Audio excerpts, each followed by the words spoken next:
I mean, I think it takes time to get out of the mentality that exclusivity equals safety, that exclusivity equals love, that feeling uniquely loved is about being yourself rather than being exclusive.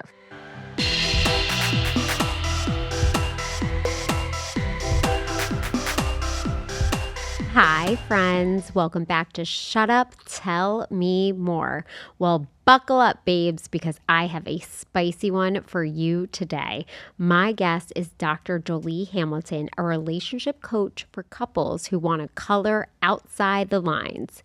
She is a TEDx speaker, best-selling author, and has been featured everywhere from the New York Times to Vogue. She helps people who are in good relationships explore how to make it better. Think polyamory, swinging, and opening up. And yes, we are going to dive into her very juicy personal story of how she went from monogamous wife to polyamorous powerhouse. This is one not to be missed. And without further ado, here's my interview with Dr. Joli Hamilton. Dr. Joli Hamilton, welcome to the podcast. I'm so happy you are here. I'm super glad to be here. This is going to be a blast. You are freaking fascinating. Your work is fascinating. Your life is fascinating. And I actually want to start there. So I know you first got engaged at 17. Is that correct? I did. It sounds crazy now because my youngest child is about to turn 18 and I'm like, who let that girl do that? What were they thinking? But it is true. Yeah. Were you in high school? I was. Yep. Oh yeah. I got engaged at my senior prom. Wow. Like, Okay. That's kind of iconic. I can't say I've ever heard that before. Yeah. I mean, I had my reasons. They weren't good reasons, but I had my reasons. I wasn't raised in purity culture or anything. It wasn't that. I wasn't raised in a house that felt really good for me. So I was looking for a way out. I was dating somebody who felt like a sure thing. He felt steady. He felt reliable. So I went for it. I just jumped in and said yes. Wow. And then when did you guys get married? We got married when I was 20. So I had graduated with my associate's degree in fashion design back in the day. Ooh, fun. Yeah, it was a blast. I loved that. And got married and it was fine. It was fine, but there were signs from the beginning that it was not ideal. And some of those signs were the very reasons. Like why? Like why did I choose this for myself? Oh, not for great reasons. I was looking to escape something. That's not choosing your partner. And I was a child. And as grown up as I felt at the time, I didn't know what I didn't know. Yeah. And that proved true again at other points in my life as well. It takes a long time to grow up. Did you know about polyamory and open relationships at all at that time? Or when did you learn about this concept? Not even the tiniest bit. I genuinely thought that open relationships were limited to like key parties in the 60s. Like I had no idea. Nobody had ever talked to me about them. I didn't know what they were. It seemed like there was, I remember hearing somebody say something about an open relationship, but nothing. It was the stuff of movies, not real life. Yeah. So tell me about, because I know you were with your current husband, Ken, and that was kind of how you transitioned out of your first marriage. Talk to me about that and because you had known Ken forever, right? I literally forever. I knew him from the day I was born. He was an old family friend. He was my cousin's best friend. So he's about 9.5 years older than me. So he'd been around my whole life and I knew him, but we were not interested in each other. We weren't in the same circles really. But as fate would have it, we both wound up moving. We lived out of town. Then we both moved back home to the same town that we lived in when we were growing up. We moved back and we both moved within a mile of each other. And then, even though there's a 10-year age gap, we both had our kids at the same time. We were both married to other people. We were casual friends. I became very good friends with his wife. The four of us became very good friends. And we all had our kids at the same age bracket. So we started hanging out. And from there, we became closer and closer friends. And yeah, it definitely could be considered what I think of as a brachiating relationship. You know how monkeys brachiate? They like swing from tree to tree and they don't let go of one tree until they've got a hold of the next one. I Yes. mean, I could definitely be categorized as a person who did that. I had no idea that's what I was doing at the time. No idea. I did not picture myself as a person who could even get divorced, much less jump like feet first into a triad. Like Yes. I had no idea. No Okay. idea. So take me back though. Like when do you start realizing like your feelings for Ken and that this could be something more than just the four of you hanging out? Yeah, so it was actually not Ken who inspired the original idea. I had a friend, a very close friend, who was sitting in my living room one day in 2000, early 2009, very early, and she said, "Jolie, I have boy problems," and I'm thinking to myself, "How do you have boy problems? You're married. I don't understand what that means." And she starts talking about all the stuff that's going on in our friend circle that I have no idea about. Like people are hooking up.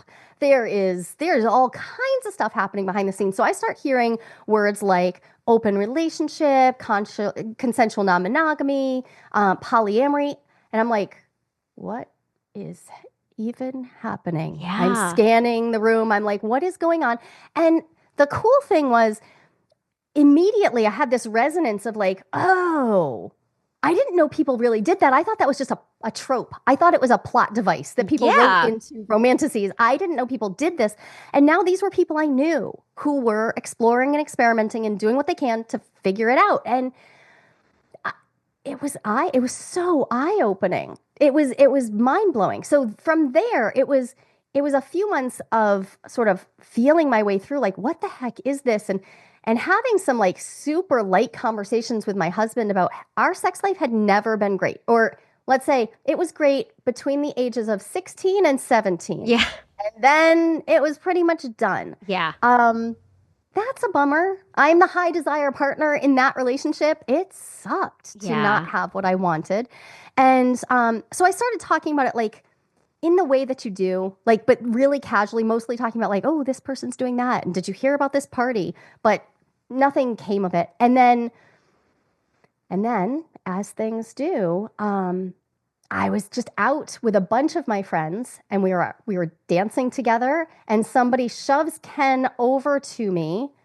Like we're just all dancing with all of us. Somebody shoves him over in my direction. Oh, oh, that was a moment. Like it was a moment. I had one of those numinous moments of recognition of like this person who I barely think of as like a romantic being. Like I don't even really conceptualize him that way. All of a sudden becomes, wow, there's something here. There's electricity. There's Thunderbolt City. I was shocked. Now you put that together with the idea that like, oh, polyamory is a real thing. And now, wait, this is a couple we hang out with all the time. Like we homeschool our kids together, like pre-COVID, like old days, like crunchy people homeschool. We house sat for each other's houses and we babysat for each other's kids and we would eat dinner together 3 nights a week. It kind of felt like, well, maybe this is a thing. And I totally naively just jumped in the shower with my husband one night after we were dancing. We were all out at a club and just said like, "Oh my God, I think I'm into Ken." Oh I my like, gosh. Was he like so taken aback? Or how common were these types of relationships in your friend group at that point? well, they were really common. We had started hearing some stuff. There were lots of people seeing other people in our friend circle, but there was another feature to my relationship with my first husband that I haven't mentioned, and that is that he knew I was bisexual from the day we met when I was 16, and I had had crushes on people the whole time. So Hmm. part of our regular experience of our sex life was me talking. I was very into dirty talk, and I would just talk. And if I was crushing on somebody, I would tell him. And if I like, yeah, and frequently that was women. Because have you seen women? They're gorgeous, right? So it this is where the naivete showed up. I was 32 years old. My sex life with my husband was very blah. It was fine. It was fine. Like it got me through the day, but it was Hmm. not what I wanted. I often used my crushes as a way to fuel my own sexual energy with myself. And it didn't occur to me that when I told him about this new crush, that it would matter that it was a guy. Yeah. And that was the first time it was a guy, right? Because like It was with women, he probably thought, oh, we're safe. This is just like a little kink thing almost. And with a yeah, guy, there's so much apparently. more possibility. Well, apparently, but this was also my awakening to like, oh, he doesn't actually get my bisexuality. Like I'm bisexual, like I would happily marry a woman. Yeah. Happily Yeah. marry a woman. Yeah. I met a guy first. It was the 1990s. It didn't occur to me that I could like totally partner up then, but yeah, by the mid 2000s, I was like, yeah, if this doesn't work out, it's definitely going to be a woman. It would definitely be a woman. And then along came Ken. And I don't know. I mean, I'm still with him. It's 16 years later and here I am. And you've like, it seems like such a beautiful marriage. Okay, so take me back. Yeah. So you're in the shower, you say, I'm into Ken. And Yep. then what happens? Okay. So there was like a cascade of events because the very first thing was, and we're showering and he's like, okay, oh, that's interesting. And I don't know what happened exactly, but by the time we got from the shower to the bed, things were not the same. Yeah. Things were not actually okay. And we had some very rough sex that I was like, and I'm into that, but it was unusual. And I was like, something's up. Something's up.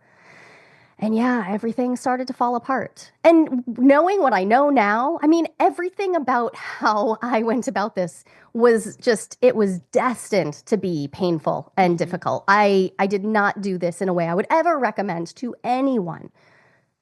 But I didn't know what I didn't know. And I didn't realize that I could have a completely different experience of coming out to my husband about this if I'd planned, if I'd set us up for success. So yeah, we faked it and we didn't make it. And I'm sure that's part of what inspires your work now, to like help people do it in a way that doesn't turn into such a mess. Okay, so so do you go to Ken and say, I felt this. Did you feel this? Like, how did you approach him about it? Yeah, okay. So let's add another piece of the puzzle because it's a funny story. It is honestly a funny story. So my then husband and I had opened a CrossFit gym. And so all of our friends work out at it. So I show up the next morning to class and there's Ken ready for his workout. And so I'm like, so was that a thing? Was that a thing? And all I got from him, he backed up against a wall and just sort of sank down to the floor. And he was like, yep. Wow. So it was like such a mutual lightning strike. Okay. Yes. So is his wife at CrossFit with you as well at that time? Yes. Yes. Okay. Is yes. she So hearing this? She's here. I actually went to her first. Okay. So I tell him this, but actually before that, she comes down the hallway and I'm like, so, hun, like, I know we were all out, we were all dancing, we were all having a good time, but here's the thing, like, I think I've got a thing for Ken. Like, how do you feel about me, like, hitting on him and stuff? Like, how does this feel? And she looks at me, she turns to me, she looks and she says, oh, honey, have fun. Like, wow. Were you shocked by that? Yes and no. I mean, first off, I've been learning that it turns out a lot of people have done non-monogamy at some point in their life. And in fact, the stats tell us that. Yes. 20% of people have tried non-monogamy at some point. 20%, that's huge. I mean, I feel like I've always heard about it, but I was even saying to Christian before we started, I'm like, I don't think anyone I know has opened up their relationship, but I probably just don't know. Right. They don't tell you. They don't tell you because there's a lot of stigma. Yes. So, I mean, most of the people I work with, like, it's hard, for instance, for me to get like video testimonials from my clients. My clients love me. They follow me all over the world. But to be out about your non-monogamy is a thing, right? And I do not blame them. Not everybody wants to be what I have decided to be, which is a super out non-monogamous person. And I don't fault anyone for that. So it was not completely a shock because I had started to realize like, oh, people are doing this. This is just a thing. And on top of that, there had always been some rumors floating around in my life that Ken's wife had a thing, like that she'd had a thing. And so there've been rumors floating around. And so when met with the fact of it, when I said like, so I'm not going to move forward if you're not cool, she was like, oh, we've been Yeah, we've been open the whole time. Yeah. So, and I'm like, oh, this explains a lot. So pieces are falling into place. I'm like, what does this even mean? Okay, I can move forward. Because now I think I've told my husband, and while things did feel weird, I mean, things often feel weird. I didn't know how to create an agreement. I didn't know how to do any of the things I teach now. But I had come out with clarity with I'm having these feelings. I don't know what it means. And I told everybody involved, including actually our broader friend circle, because I was like, I mean, I didn't want people to be whispering behind our backs. I wanted people to just know. I'm like, I don't know. I'm having a crush. I'm having big feelings. This is a That is lot. super brave. So you guys live in the same town though. Like Yeah. I know when there are gossip and rumors that spread around our town, like everyone's talking about it from like the Yeah. teachers to were you worried about that? Like your kids' friends, parents finding out? Was that a concern? Well, my kids' friends' parents were my friends. Like that, like our friend circle it was all the same people, right? So I wasn't that concerned because they were the ones that I was hearing about. Yeah. Where the only place I was concerned was I was a little worried about what my parents might think. But honestly, by the time I told them, which wasn't actually that long down the road, they were just like, yeah, I mean, whatever. Wow. Humans, grown-ups. Honestly, the vast majority of people that I have told, the th they are either really curious, they're super curious, and they're like, "Tell me more." Yes, literally the name of the show. Like, shut Like, up, tell me yeah, more. Yeah. exactly. Or they say, "Oh, honey, that never works." It took me a long time to realize that what they were saying is, "I've either seen this or I've tried it." Yeah. Now that's interesting because when I realized that my aunts and uncles and people were saying, "Oh, sweetie, that doesn't work." What they were saying is, "I tried it and it Yes. didn't work." That actually calmed my nervous system a lot. I was like, "Oh, people are out there trying this." And you know what? What are our success rates with monogamy?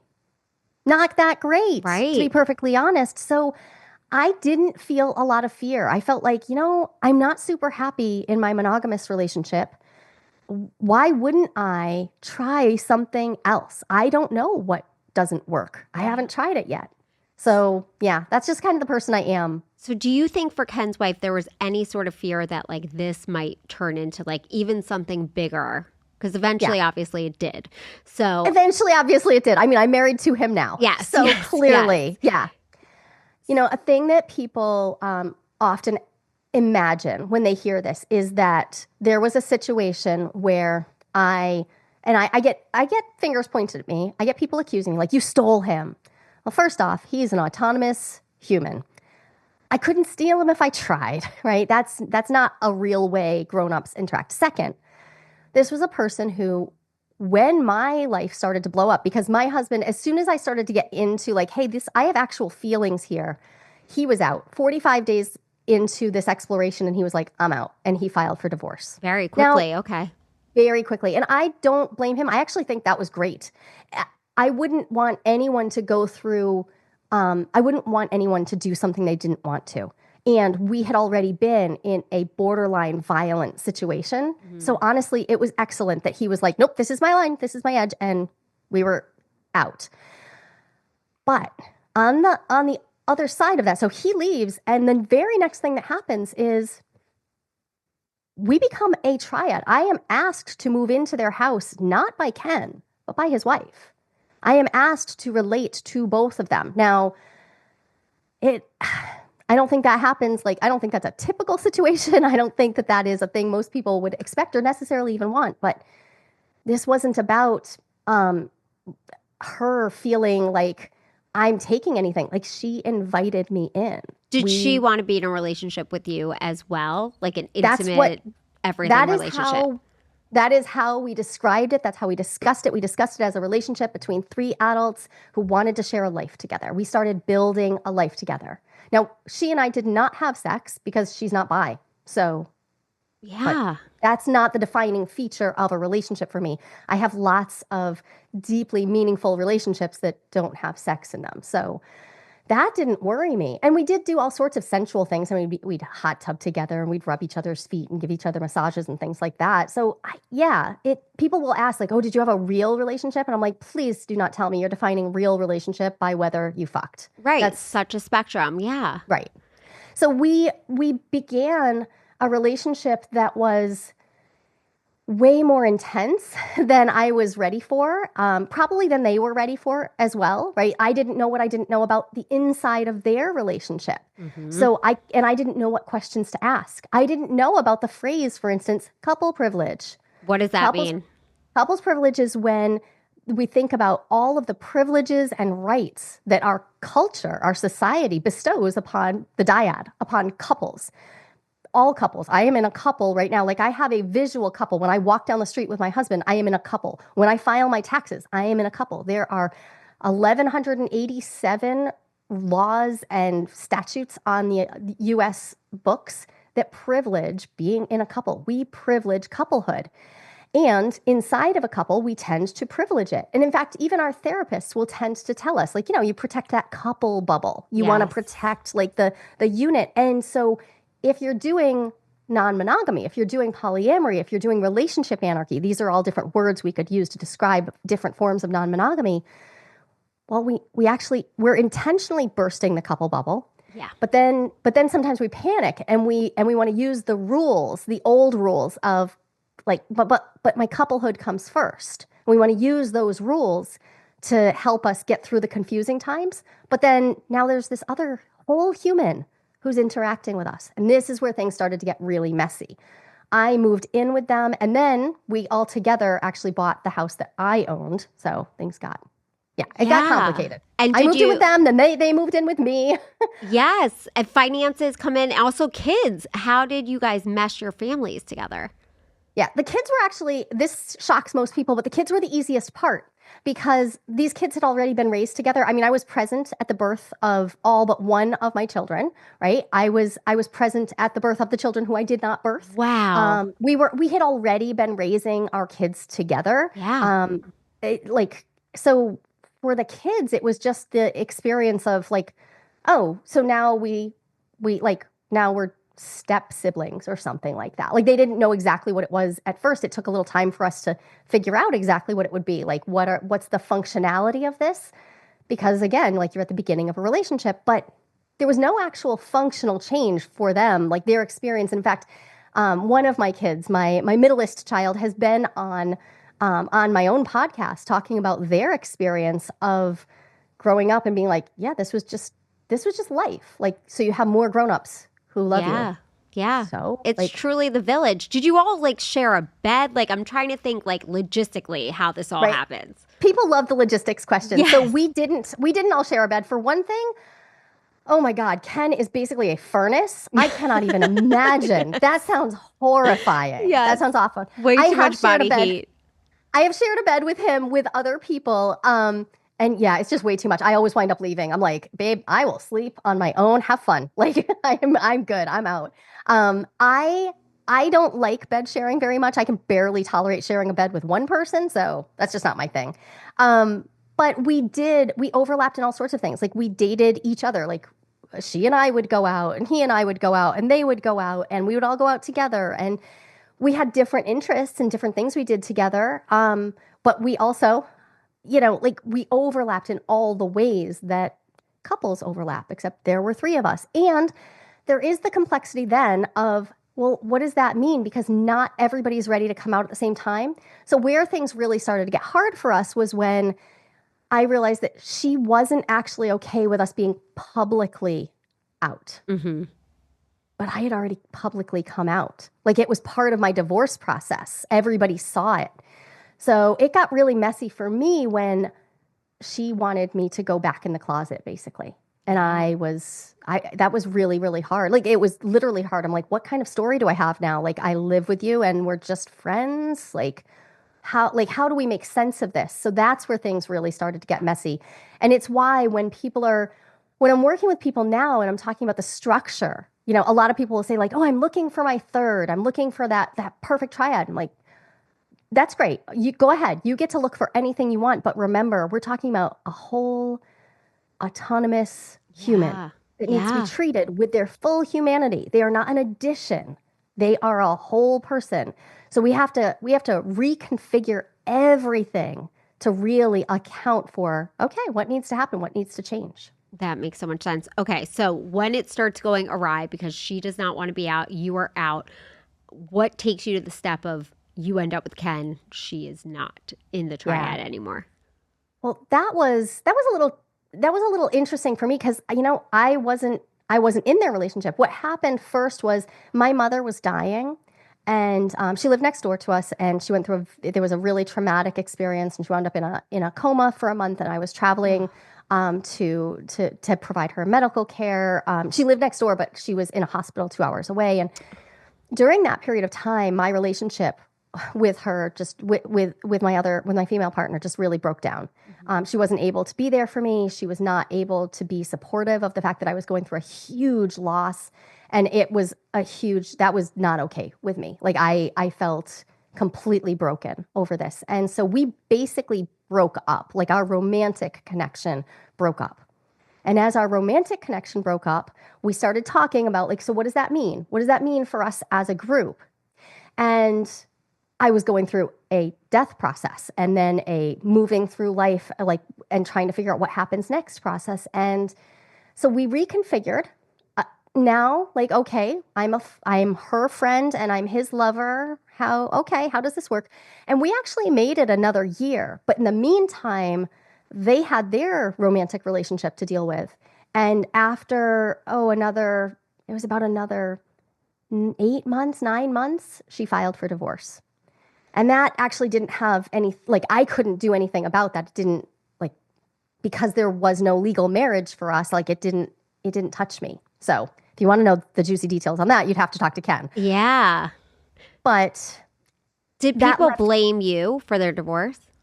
yeah, I think it's natural. I think it would be impossible for people not to want to put that blame somewhere, right? Yeah. And I don't fault people for wanting that. We get scared of, like, that could happen to me.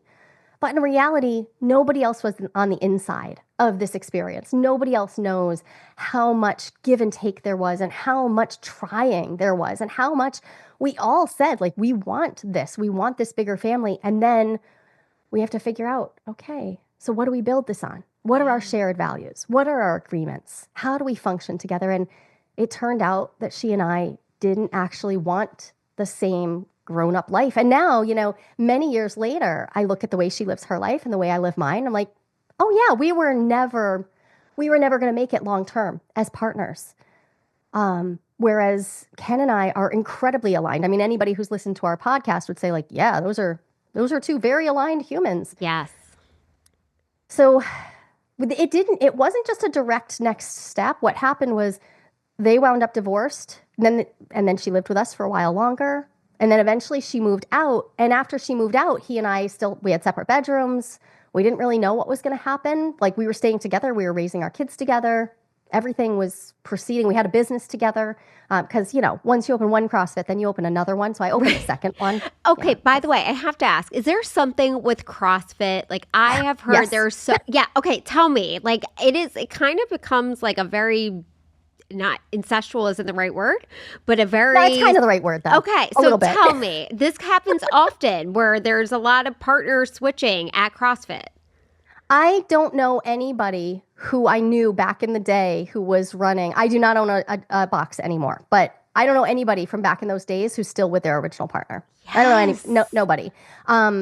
For one thing, in any gym environment, like, you're exposed to a set level of sensuality that is not typical in American culture, Yes. right? Like, gyms are one of the few third spaces where it's okay to casually touch each other, to compliment each other, to interact with each other. And CrossFit isn't a typical gym. CrossFit is a gym where we focus on building community. Most people don't have an experience of a community, of having somebody say, this is our space. We share our space. And you know what? When there are troubles between you, like, I would mediate troubles between members. Like, we would talk things out because we were a little family. We were Yes. doing our thing together. So I think it's a space where people are they're really receiving a level of community connection that is desperately needed. And unfortunately, and this happened for me as well, we can mistake that the way that fills that need for, oh, I should change partners. Yeah. And that's not necessarily the truth, right? Like the fact that Ken and I made it through all of this and we actually are happy and we love each other and we function and we continue to be non-monogamous, like we're still polyamorous. Yes. That all of that is against the odds. None of this should have worked. We did everything wrong. Please do not. This is a cautionary tale. Yes. And so both of us would say that. did it feel safe as you were going through this? Or was there any No. point where you're like, this is crazy. I just got to go. Like, I got to No, run away all the from all time. this. Yeah. All the time. Yeah, I thought I should leave over and over again. However, divorce is complicated. I had 4 biological children with one person. I had a deep emotional bond with my other 3 children now, who I'm like raising day to day. So it wasn't just about like, well, do I want to be in this romantic relationship? It was about my family. And I didn't want to walk away from that. But also, hey, there are logistical concerns. Like, where do you go? Yeah. Now I own a house with this person, or like what do you do? Like there were things that even though I felt like, well, this is crazy and I should have left. I look back and I think, yep, and I took my time. And then Ken and I entered into a period of repair. But at the 4-year mark, we entered into serious, significant therapy together and realized, oh, there's a lot to fix. Like there is a lot of harm that is done. I'd already been through counseling with each of my other partners, but this was the game-changing counseling. This was the kind where like, oh, we dug in and we spent the next 4 years rebuilding from the ground up. And during that period of time, we got married and we actually did a year of monogamy just to try it, to see whether we wanted it. Turned out we didn't. And I'm not at all sorry that I stayed, but I can say with absolute confidence that I would not judge my past self if I had left. Yes. Is there an amount of fear in this when you are, so it's now you and Ken and you're like, we're still open. You've been through so much trauma. Is there fear that there's going to be more trauma to come if another person comes into the situation? Well, we both dated quite a bit. We both had other relationships. So at this point, I would say, is there fear? I live with the reality that nothing is promised. I mean, I've also lost my mother, my brother, my father, Oh, I'm so sorry. all of my grandparents, like everybody. Like, I understand, like at a really core level, right? Like right at my gut, like nothing is promised. We don't know whether we have the next day with a person. Yeah. But what I do have is an exquisitely negotiated relationship. Yes. Like what I have with Ken is incredibly crystal clear. Does it mean that I never feel threatened, that I never feel jealousy? Oh, hell no. I absolutely go through periods of time where I'm like, this is a lot. And it's not, honestly, most of it is not about other people. It's about times that all of us have, times when, oh, I am growing and I don't know whether the new version of me fits in this world. Or things have changed and I don't know whether I really can live with the differences between us. And the difference between that happening in my first marriage and when that happens now is when I would feel that way in my first marriage, it felt like an on or off situation. Like I had to just choose to be in or out. And even when we would go to therapy, it would wind up being like, okay, let's do 8 weeks or 12 weeks of something. And, we'd try to make bids for connection and we'd try to turn toward each other but nothing would fundamentally shift. But when Ken and I we did really depth psychological work together, which is what I later went on to get my PhD in. Yeah. We did that. And the foundation between us is such that I'm not scared of us outgrowing each other because we also know how we would end things. Like we have relationship agreements that include clarity around how we de-escalate our relationship, how we would break up, what would happen, how we would interact with our children, and if there were grandchildren at some point. Like we have. Wow. So you've kind of written a plan post-nup in a way. Like that's absolutely fascinating. Yeah, we have a really extensive one. Yeah. Wow. And I heard you say somewhere that you review your marriage every 3 years. Is that true? Yeah. Yep. I'm in year 12 right now. So we are in a full review year, which is not a small thing. It takes most of the year to really go through it. I love that. What we have is the agreement that every year we look at our agreements. We have a bunch of different agreements. I have a very particular process that I like to use for making agreements. And every year we review them. But we mostly just we review them. We're like, what needs to be tweaked, what needs to be changed. And every 3 years, it is a full stop. If we aren't both in, then we're out. Like we have to both basically get remarried. We go through the whole process again. And I genuinely love it. I really do. It's so liberating. Like this whole year, we're in this question of like, does this feel good? Does this suit not just who I am today, but who I see myself becoming?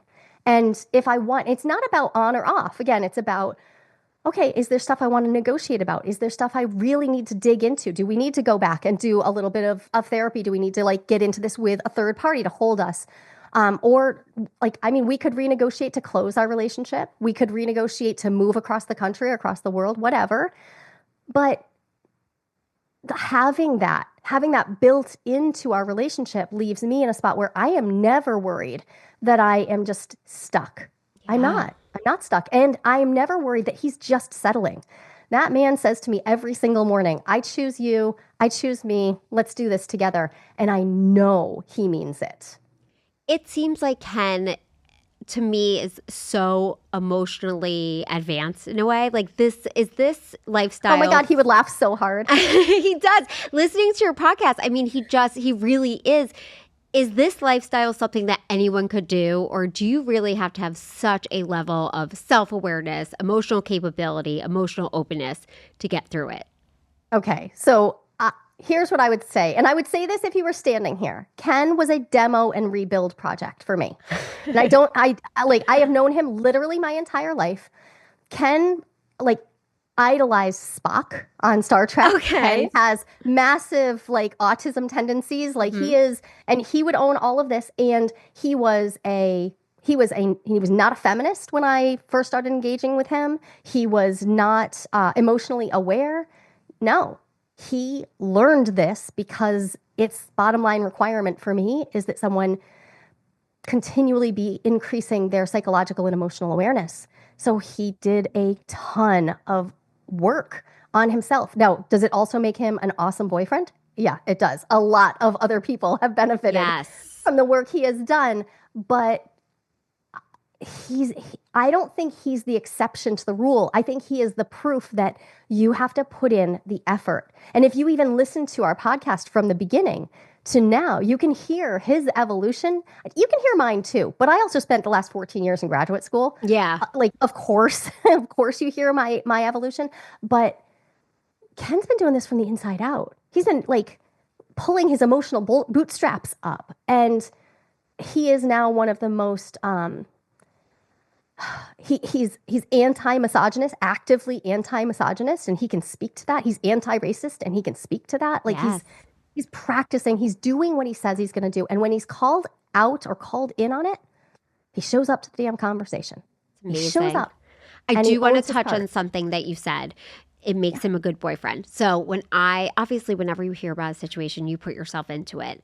I picture a open marriage or open relationship that, you are with the primary partner, you have all of the life shit. You have the bills, you have the kid stress, you have the work stress, you just have everything. And then they get to go out and date, and they're their best version of themselves, and the other person is their best version. They're their fun person, and then you get kind of like the crap. So of course, the new person is going to love being with them. They're going to love being with that new person. Is that real? How do you manage that?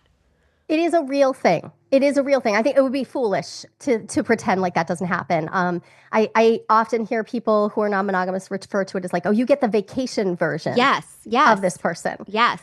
Yeah, that is real. But also you miss out on all of the day-to-day.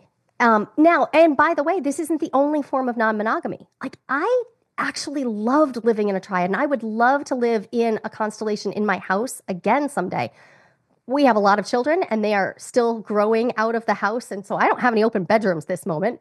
But when I do, I could totally imagine that. So let's just say there's also the reality that, a polyamorous household can be beautiful and exciting and has that same edge of like, oh, right, the people who get to date you and who don't have to do day to day get a different experience. I just had a client saying this last night. He's really grappling with the fact that his wife's boyfriend gets to have that super easeful. And how he put it, he said, yeah, I just realized that the number of overnights that they have had just in the last 4 months since we started like overnights is more than she and I have had together in 17 years because they have kids and all the things. Yep, 100%.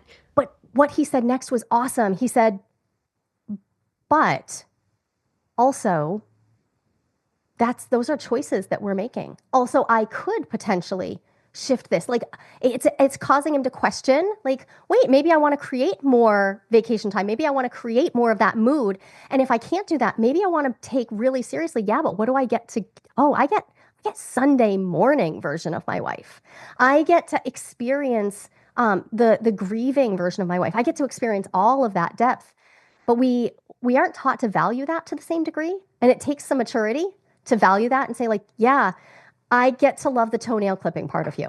You're so right. That's such a light bulb to me. So logistically, I got to ask some questions. So when your partner goes on a date with someone else, how do you schedule that? Like, does he have to run it by you of like, I'm going to go out on Wednesday. Is that okay? Like, do you guys have a master schedule? Most people who are non-monogamous will tell you that their life is run on Google Calendar. Okay. That's just how it is. So we have individual schedules and we have a collective calendar that we can both see. Because of how we've been operating, we've been doing this so long, we don't do this is okay, is that okay? We just have some guidelines around like, hey, can you make sure dates are on the calendar at least 24 hours in advance so that I can plan my own life around that. But also, and this is crucial, my youngest child is about to turn 18. Mm-hmm. They have not needed that day-to-day, like babysitting level care for quite some time now. So when somebody is doing this and they still have young children, it's different. Like there may be some real needs around like logistics being like, okay, we got to plan this out because if you're going out, I can't go out at the same time because somebody has to be here or we have to hire a babysitter. So how we do it now is very autonomous, very much like you make your life, I make my life, but we also have a lot of stuff scheduled together. We have a lot of stuff scheduled together. So he has to plan his life around the things he's committed to, or he has to renegotiate the things that we've scheduled together. Yeah. And he has to stay on top of that. If you can't manage your own calendar, don't be non-monogamous. Yeah. Don't do it. That makes total sense. Does he keep you posted along the way of his relationships with new people? Like, oh, it's getting serious this time, or we're on our fifth date. He does. And how do you feel when he says that? So I actually love it. I've taught myself to love it. I mean, I think it takes time to get out of the mentality that exclusivity equals safety, that exclusivity equals love, that feeling uniquely loved is about being yourself rather than being exclusive, right? So I have a lot of practice at that now. So I feel pretty easeful about it. And when Ken says this is getting serious, I mean, it's not coming out of left field. Like I see him. I read his body language. I can it's not going to be a surprise to me because I know this person. But even when it is, I mean, my academic research is in the area of jealousy. Yes. Like, this is what I do. We're going to get into that so much because I'm fascinated by it. Yeah, so I don't worry too much about it because even though jealousy continues to be hard for me, jealousy is hard, I know what to do when it shows up. It is intense. It can rise to the level of primal panic, and yet jealousy itself is an emotion, just like anger. Anger itself, not going to kill me, but what I do with my anger, that matters. Jealousy itself, not going to kill me. What I do with my jealousy, that matters. That is so attributable to everything. Like, I feel like I'm going to use that with my kids. Like, what you do with these emotions is what hurts, not the actual emotion. Genius. So smart. Okay, so what happens, though? He goes on a date. He comes home. Are you, like, waiting on the couch, kind of like a mom waiting for their kids to come home from high school to hear about the date? Or do you just go about your business? No, at this point, I'm just off doing my things. Sometimes I'm teaching, sometimes I am like speaking or like whatever. It really depends. I love details. Yes. So no lie, like I might be waiting like, can I have juicy details? Can you take a shower and then can we fuck? Like, yes. That sounds great. But that's me. Not everybody's that way. I have I've worked with plenty of people who are like, no, I want like a 24-hour buffer before we're intimate again. But Okay. I find jealousy actually relatively arousing. So yeah, I love details. So if it's okay with the people he's dating, I love to hear details about what's going on because it's exciting for me. Yeah. Does he have boundaries or do you have boundaries around where you can be intimate with your person that you're dating? Do you bring them home?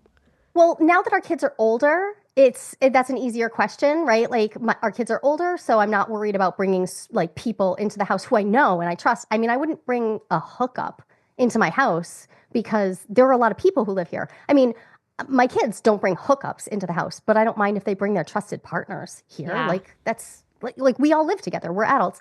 But I don't have like I think the question you might be really asking is, can he fuck someone in my bed? Yep.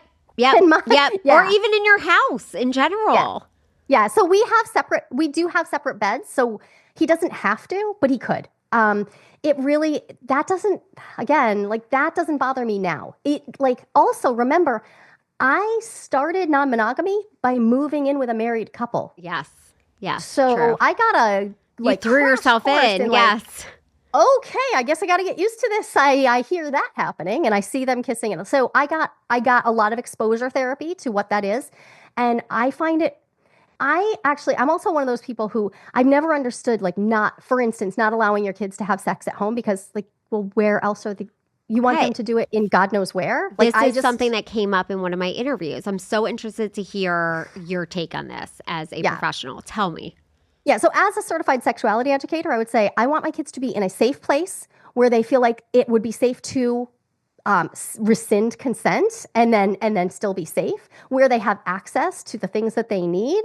Yeah, I want safety. And if that is my house, great. That's my house. Obviously, it's a unique decision to make. You know, every parent has to make that decision. But I remember all the places I had sex, and I remember how all of my sexual assault history happened because I didn't have a safe place to be. And I don't want that for my kids. So, yeah. That makes total sense. Speaking of safety, how do you tell the people that come to you for help to stay safe with their multiple partners? How does that factor into this in terms of like disease and that type of thing? Yeah. So first off, you got to get comfortable with your sexual health connection conversations. Like if we're going to have intimate connection, and that is not just intercourse, that is all sorts of intimate connection. If we're, if we're fingering each other, we got to have talks, right? Like we got to talk about this stuff. So first I teach people how to have a structured but straightforward conversation. In fact, on my YouTube channel, you can find role-played conversations where Ken and I just role play like, hey, how would you have this conversation if you're having it at a sex club versus if you're having it right before a third date, or if you're having it with somebody you just met versus somebody who you've been getting to know. It's about practice. Most of us fall out of practice because when you're monogamous for a long time, you're like, oh, I haven't had to do this for a long time. So first off, get educated on what the standards are for testing right now, right? So, and that has to do with how frequently you're having new partners, right? If you're having new partners a lot, you might want to get tested as frequently as every 3 months. Okay.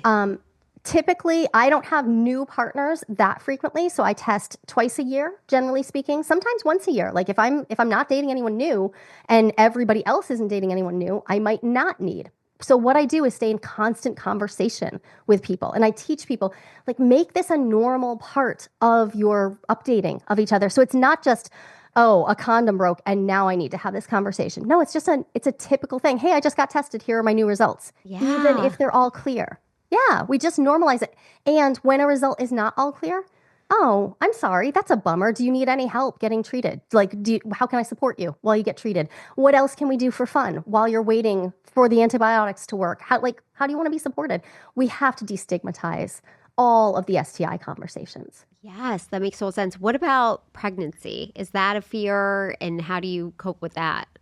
Yeah, I mean, I don't have any major fears around it because I feel very confident in my own choices around birth control. Yep. Although I'm pretty bothered by our current administration and what they're trying to do to my bodily autonomy. Pretty mad about that. I always talk to people about pregnancy as it's something that we have to think about throughout different life stages in different ways, right? So we're going to have to acknowledge that sometimes Like sometimes you're going to be in a family planning phase of life. Like while I was still in that phase of life, yeah, I would have to approach my partners with a different energy, a different attitude because like if I'm having unprotected sex with one person because I want to get pregnant, and then what does that mean for my other partners? Like it's just such a huge and nuanced conversation. Yeah. But yeah, could someone get pregnant in and they didn't mean to with a partner they didn't mean to get pregnant with? Yeah, because that happens for all people. It's science, yes. Everywhere. It's just how bodies work. Yes. So having some understanding of what would I do? What would I do? And that's where like bodily autonomy matters. The fact that we are seeing a huge hit to our rights and access to reproductive health care matters. Like this sucks. One of the things they're controlling is our ability to have whatever relationship structures we want because it becomes less safe feeling. Now, I happen to live in Massachusetts, so I feel relatively safe right now, but still. Wow. I never thought about that aspect of it, and you're completely right. I do want to jump into your practice in Year of the Opening. So tell me about Year of the Opening and what exactly the program is. Yeah, so I developed this because I'd been coaching people one-to-one or in dyads or small polycules that were trying to figure out like, okay, we're either trying to open or we already have and things are messy. And I was doing a lot of this one-to-one private work and I do love it and I still do it. I see, 5 or 6 private clients at a time still, but what I found is they were missing the key element. And this was what I was missing when I first jumped into, which is a knowledgeable expertise on what are the things I need to learn. Like there are actual things to learn, skills to learn, tools to learn, things I need to do. So we need this psychoeducational piece, which there's often not time for in the therapeutic container. Yeah. And then we also need community. We need to be surrounded by a group of people who are not going to spend the whole time we talk about our issues going, yeah, it's the non-monogamy.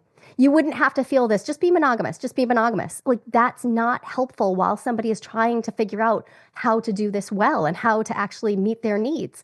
And just because something doesn't work perfectly the first time you do it doesn't mean that it's not going to work better as you learn. So I structured a very clear program for people. Yeah, it really is a year long.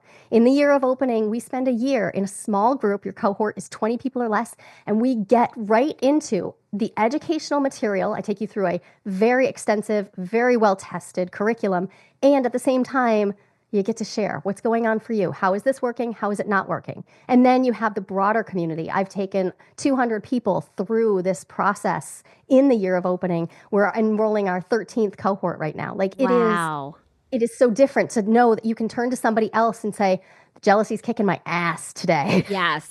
And have them say, oh, I'm so sorry. Hang on. Tell me your story. Tell me what's going on. Right? I hear you. And not have them say, don't wow, do it. Your husband's such a jerk. Yes. That's not absolutely. helpful. Who are the people that are coming to you to be a part of Year of the Opening? Are they older, younger? Do they have kids? Like, what's the average person like?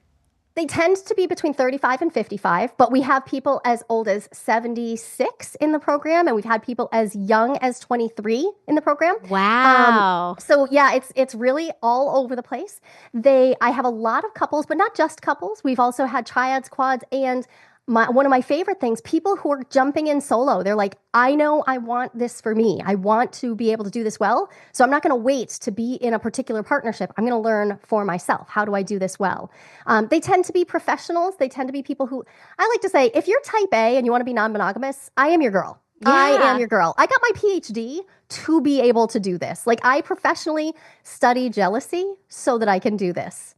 So yeah, if you're type A and you want polyamory, come see me. Yes. And I love it. It makes so much sense. So what is the strategy? Like you learn about it and then do you start to like execute it during the program? Like how does that work? It's different for everyone. I like to think of, we have 2 different groups of people. And actually I'm recording some podcasts with some different graduates. I have the people I call, they're my flame jumpers. Mm-hmm. They are the people, they're the fire jumpers. They jumped right out of the plane, no parachute. They just went for it. They were like, I'm going to just try stuff and it'll be fine. And so we're figuring it out as we go. There's often a lot of repair work to do, but they are learning and dealing with the fact that they jumped out of the plane without knowing. Then we have another group of people who take the slow, patient route through this. And they are doing the learning. And often they will spend the entire year learning and only after the year start practicing. And that's fine. And I have evidence that this works actually really well for some people because the community doesn't disappear. We have multiple open monthly meetings where people can keep coming. And that is actually just included in your original tuition. That is not an additional fee. My community is there for these people. So if they take that slow, patient route, when they're ready to be in the practice, we're still there. We got them. We're talking about this. They always know that they can come and get those questions answered, but they already have the tools. And every tool we teach applies to monogamous relationships too. Everything you learn to be a really excellent non-monogamist will help you be an excellent monogamist, but the reverse is not true. You know what's so crazy is that this is never taught. Like, you're really not taught how to be in a relationship. We're modeled and that type of thing, but we're not taught the nuances of like delving deep into our emotions. Do you think that every couple should be in therapy or some sort of a course? Well, I would love if every couple got relationship education. I don't know that everyone needs to be in therapy because therapy it has its own particular uses and it's great and lots of people should do that. But relationship education is about exactly what you said. It's about, I need to fill this gap. I don't know all of the things I need to know. I need better tools. I need to not just say, well, I'll just repeat the same things I've seen everybody else, or I'll just do what I assume people are doing. We actually need to do this with some thoughtful education. We all deserve that. And I have had plenty of people come through the program and then they're like, yeah, you know what I figured out? Monogamy is for me, but everything I learned, great. All of my monogamous relating will be better because of that. So I don't privilege non-monogamy over monogamy, but the education that non-monogamists get often really helps them do whatever relationship they want later. I just love how much you are helping to normalize this and allowing people to live fulfilling lives through that. Like for example, there was a rumor about some girl that's cheating on her husband in my town. And I was like, well, maybe they're in an open relationship and we just don't know. And I can't say that had I not researched you first and learned about you, that I would have come to that conclusion. So you are doing such amazing work. I want to ask you about jealousy. How did you come to study jealousy? Like, what a unique thing to grasp onto. I studied jealousy because she wouldn't leave me alone, because I had no other option. I didn't want to. I was going to study really almost any other aspect of life. I was studying for my PhD in Jungian and archetypal psychology, and the bottom line was I experienced a lot of jealousy, and every time I did, I was reminded that my learning in Jungian psychology was so helpful to me. It was really helping, but nobody had actually done any research on it from a depth psychological angle. And so I got into it from there, and I wound up doing qualitative research that then I extended out and started looking at jealousy in monogamous people. And honestly, I just love jealousy. Jealousy itself is it is an incredible invitation into getting to know yourself better, getting to unpack the wounds that exist in you, and getting to know your partner better. But we demonize it. You know, jealousy is the green-eyed monster. Yeah. So culturally, we need a deeper conversation about jealousy, and that's a really big topic. But if we had that conversation, things would be different. Yeah, and it's a necessary thing. How did you personally learn how to work through it? Like, what did you do to get yourself through those jealous times?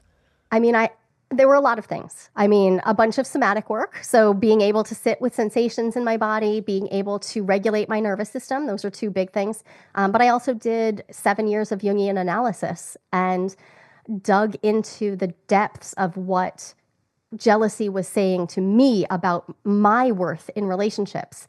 That's something most people are not going to undertake, which is why I try to make my work on jealousy as actionable and straightforward as possible, because I think most people are in a more urgent phase of like, help, this feels like panic. In fact, they'll often describe it as, I'm in primal panic. Yeah, and jealousy itself is designed to keep an infant connected to their primary caregiver. So we need to work with it from bottom up. We need to work with the fact that jealousy is happening in your body, learn to self-soothe, and then work on what's actually happening here after we've soothed.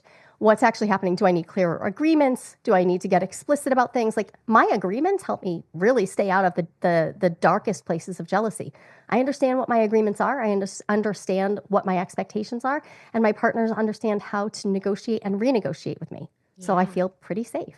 You hit the nail on the head. I feel like we want to push away emotions that don't feel good to us. And you have to sit through it. You have to let it move through your body and like really process it. And I love hearing that.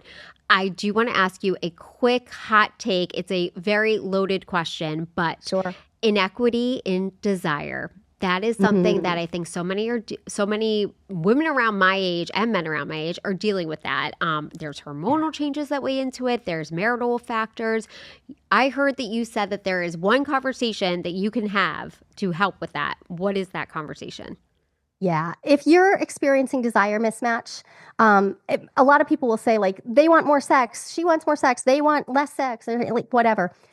I want you to go back to the basics and start talking about, what do you actually mean? What is sex?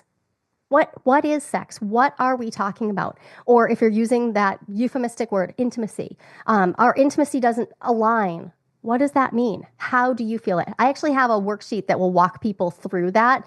If you go to my website and grab my 3 easy guides, one of them is, what is sex? There is a deep conversation to have with any partner we want to experience profound intimacy with around how we actually define sex. And I've had this conversation with hundreds of people. It's shocking how different each of our definitions are, even if we're partnered to each other. So there's so much that can happen from there when we start to actually say, oh, that's what sex is for you, or that's what intimacy is for you. Wait, also, is sex actually just that small? Is it actually just a penis and a vagina? No, tell me it's not that. From there, we work to expand our definition of what intimacy and sex is. And that creates the opportunity to potentially bridge desire gaps that felt previously like they were unbroachable. I'm truly blown away. This is like sex ed for adults and something I have never thought of, which is crazy. Like in 40 years, I've never thought about this. Like, you're so right. We're going to post your website for sure. Before we go, I do have a little game. It's called the Shut Up, Tell Me More game. I have a jar with a bunch of questions. They could be life questions, love questions, dating questions, all different things. And you do get the right to pass on your first question. Are you down to play? Absolutely. Perfect. Absolutely. Okay. All right. Let's get a good one. The question is, okay, I feel like this was like meant for you. How do you show love? I show love by being explicit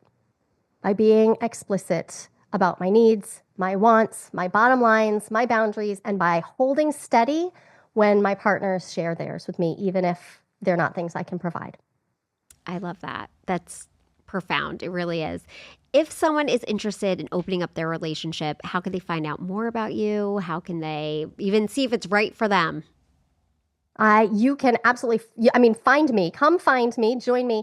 The easiest place, come to my next salon. Go to openeasier.com. We have 2 different. We have a free salon that's an hour, and I have a paid salon at $17. We're running it really soon. It's a great opportunity to learn what it takes to get the foundation skills for non-monogamy. And from there, we can talk about whether this is something you should explore now or whether you might not be ready. And if you're really not ready for that, so Open Easier for the salon, go to openeasier.com. But if you're not ready for that, go to joliquiz.com. Joli Quiz, that is 10 questions to find out, like, if you're not ready yet, I'm going to tell you, you're not ready yet. And that's okay. There's other stuff to do. Yes. And we talk so much about Ken. Tell me about the podcast. Where can people find it? Yes. Yeah, we did. We talked about Ken. So if you want to hear about this man who can actually dig himself out of emotional illiteracy, come join us over at Playing with Fire. You can find us on all your major players. Well, Dr. Joli Hamilton, thank you so much for being here and sharing your insight. I am so grateful. And thank you all for listening. I'll see you in the next one. Thank you so much for listening to this episode of Shut Up, Tell Me More. You can find us on Instagram at Shut Up, Tell Me More. Remember to subscribe to the podcast. If you listen on Apple Podcasts, go to the show page and click the follow plus sign. If you listen on Spotify, click the follow button. You can also find us on YouTube. You'll automatically receive new episodes as they come out, as well as updates. Doing this also helps me algorithm land, so thanks in advance. Lastly, give me a 5-star review, and I'll be so grateful. See you in the next one.